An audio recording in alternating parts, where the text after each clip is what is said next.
Make an atoll. Little more than sand, trees, and a small Japanese military base.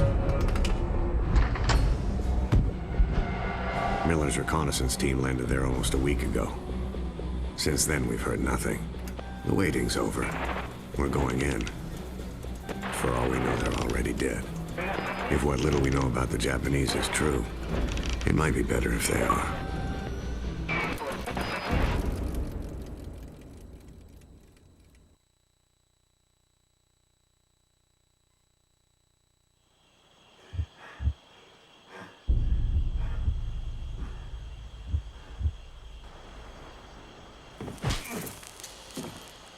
You think because you said nothing. You are strong? 貴様は強くない。強情なやつめ。Don't tell him a fucking thing. 米兵どもはみんなこうなのか。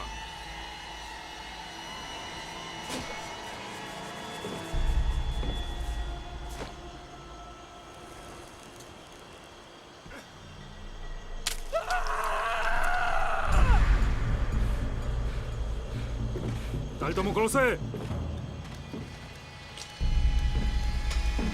Go to hell.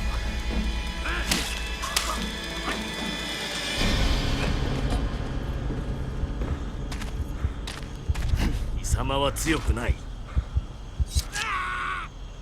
Miller, you're okay. Thank God.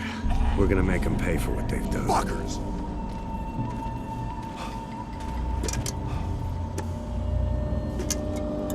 Call of Duty World at War co-op walkthrough on the regular difficulty. Now, this walkthrough is being done by MarioDragon, which is me, and GenaralSkar, which is just over there in the background. Now, we are doing it on co-op because it's a little bit different than the single player, besides the only difference really being that it's shorter. Campaigns and everything else are well, they're the same length, got the same story pretty much, but there are a bunch of levels that are left out, so we thought it'd be kind of fun to just do our own little walkthrough like this. So far, what I think about the game is, well, I love World War II games, so I thought that the campaign was way more fun than Call of Duty 4's, because it's harder, and it was longer, and it was, I don't know, I just liked it better. But the multiplayer isn't really as great. It's, for the multiplayer for Call of Duty World at War is Call of Duty 4 with World War II weapons, that's about it. So not much change there. The game uses Call of Duty 4's engine, so, you know, it isn't much different. The thing that really, really bugged me about the game was how your allies, in the campaign especially, your allies, if you ran into them, you just stopped moving. It's like they were a block. So you could like be up on top of a box, they'd hide right next to you, and you tried to get down, but you couldn't because their collision was so stupid that it wouldn't even let you move. They wouldn't even move for you until they got shot or they died. I don't know, it was pretty crazy. I mean, it's just crazy. Like, I just hate the collision for this game. That collision really needed worked on.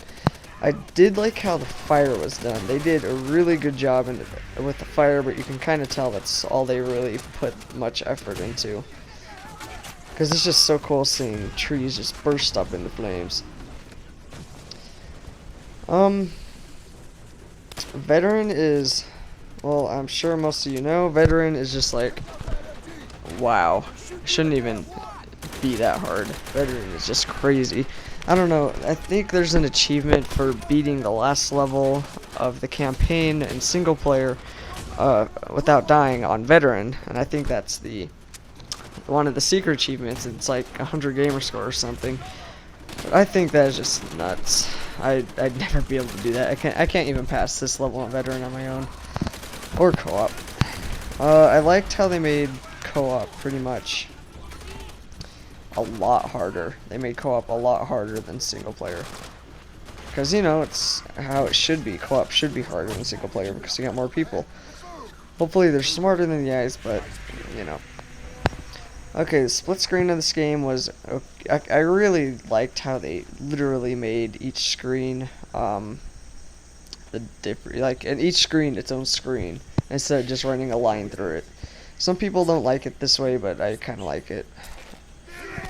I wish that they would have made the words been easier to see in split screen because it's all scrunched down.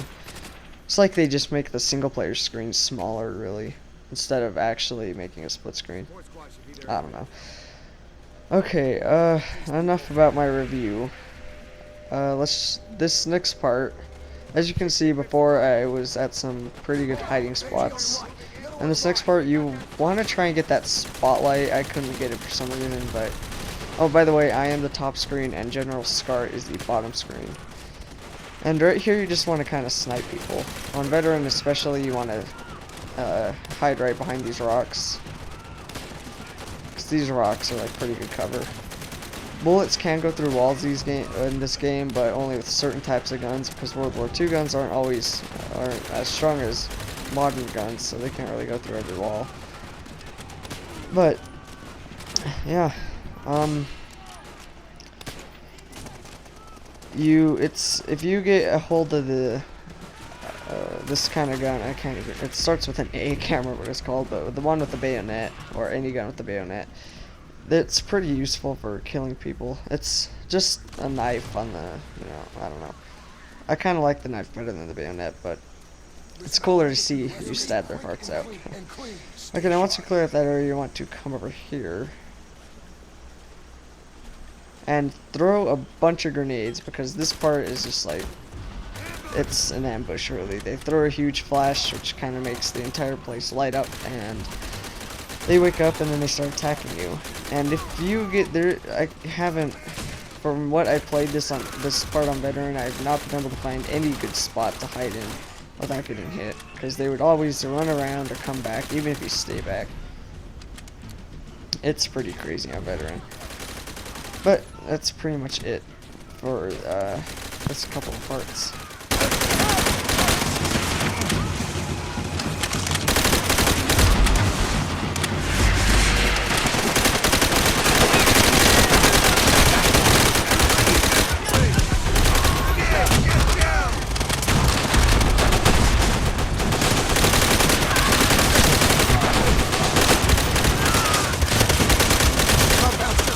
Keep moving.